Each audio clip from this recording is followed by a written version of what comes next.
And we are back, folks, here on the Michigan Insider on Sports Talk 1050 WTKA, online at WTKA.com.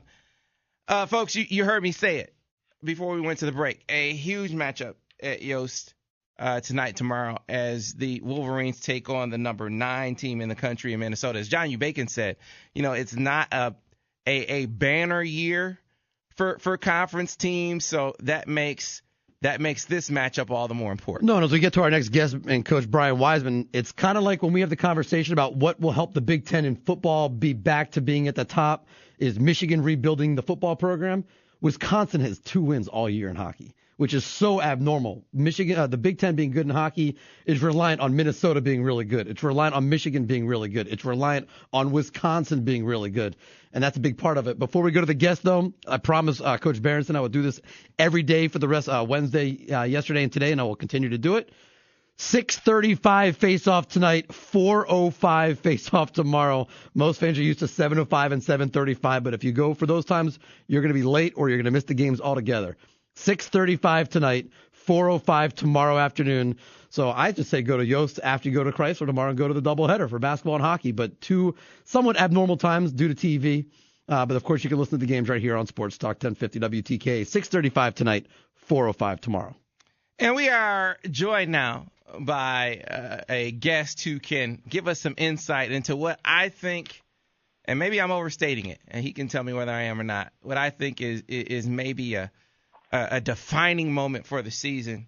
Michigan winning the GLI and doing so down some of its best players who are competing in the World Junior Championships. Joining us to talk about that, it's Brian Wiseman. Coach, good morning.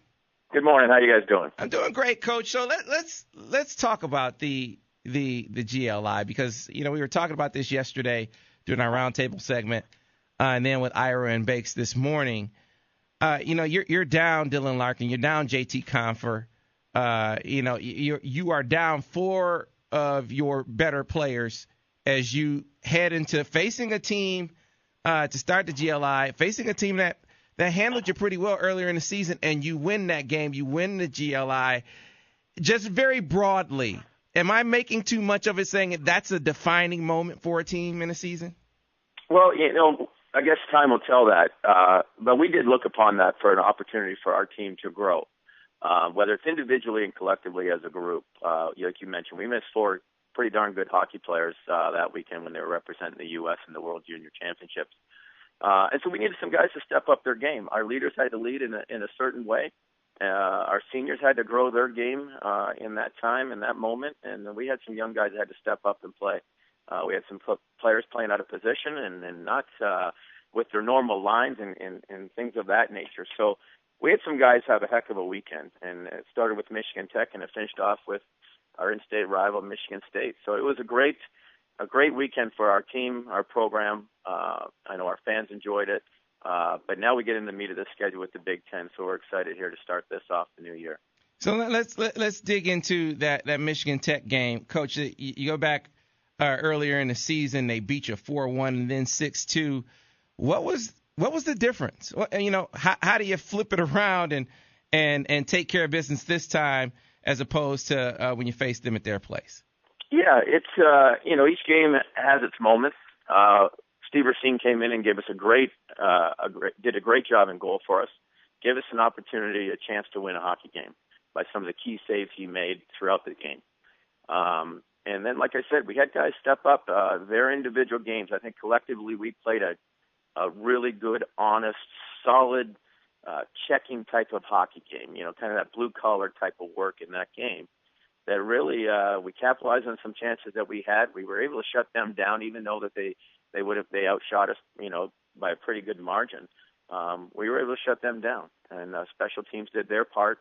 And so that all phases of the game we talk about, our offense, our defense, our special teams, they were all contributing factors in that outcome of that game.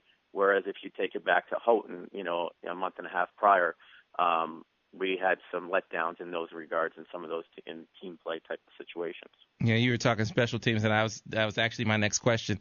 How big was Zach Hyman, power play goal and game-winning goal to get it done for you? Yeah, and that was off a rush, and that was a great play by him attacking the net And then we talk about, our special teams and both having to be better, and our power plays come along, and our PK did a great job in that, in shutting them down and holding the forts, and really, we talk about, as far as a staff and a team, our best penalty killers sometimes has to be your goaltender. Steve Racine did that, and he did a great job for us in not only the Tech game but the Michigan State game, and so good for him. But you're right. When you can get a little breath of fresh air when your special teams changes momentum, keeps momentum, and when we're able to get a goal, like you mentioned, Zach Hyman, it really kickstarts and gets things going in the right direction for your team. And boy, you mentioned Steve. He came up huge for you in that game. 40 saves in that contest. And I'm curious, Coach, what made you guys go with Steve? You guys go with Steve during the GLI. Yeah, we've been back and forth. We're confident in both goaltenders. Whoever we called, and obviously Zach and Negavort had the opportunity here at home. We had a big home stretch through November, early December, and then we went to BC in the second week of December. And we felt it was time to give Steve an opportunity, a chance. He's worked hard in practice. He's proven to his teammates that he's ready for this opportunity, and he definitely was. And so that was good for him. That's great for our team that we have confidence in both goalies that we can put in different situations at different times. And they can go do the job. Yeah, all right, so Coach, then you go against Michigan State, and I imagine with it being a rival, it's a little easier to guard against the letdown after you come off a high of knocking off Michigan Tech. But still you got to go out there and actually execute and get it done. And you guys did again by a score 2-1. Yeah, anytime you play our in-state rival, it's you get a little more amped up maybe. It's always good rivalry. It's a healthy rivalry. It's very competitive always. At the same time, we're competing for a championship, and a GLI championship versus a conference championship, whatever you want to call it, at any level. We talk about this often. A championship's a championship, and there's something you can hang your hat on. And our guys wanted that, and good for them. And they went out and they deserved it, and they earned it. Right, and again, as you said, you'll know what kind of moment it was at the end of the season. You're exactly right, because the season could have a number of defining moments, like one that maybe could be this weekend against Minnesota. Coach, we've been building it up. It's the number 9 team in the country, and a team that can really be a resume builder for you. Tell us about the Gophers this year. Yeah, much like in previous years for our fans, they're a high-powered octane offense. They've got a great goaltender, All-American goaltender. They're stingy defensively.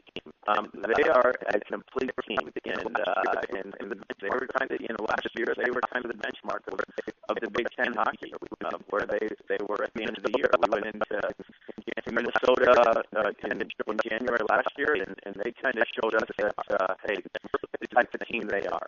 And we're looking to do the same here at Yost this weekend. You mentioned these defining moments, opportunities to make a statement. Well, this is an opportunity for our team to make a statement to ourselves and to the Big Ten. So we're ready for this. It's going to be a great challenge, a great opportunity for us, and it should be a great atmosphere at Yost. And last one for you, Coach. You said during the GLI you're looking for guys to step up. Well, now you got your players back.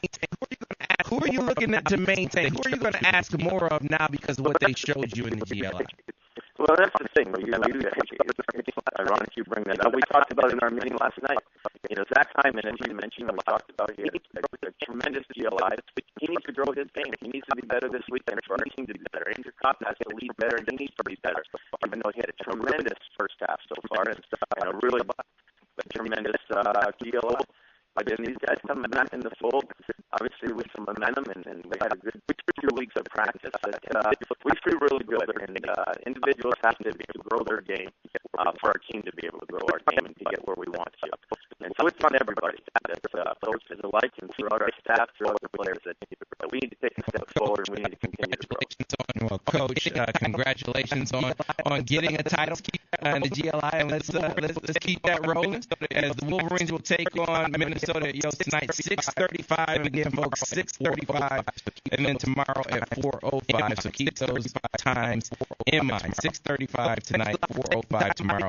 Coach, thanks a lot for taking time out of your morning, and good luck this weekend.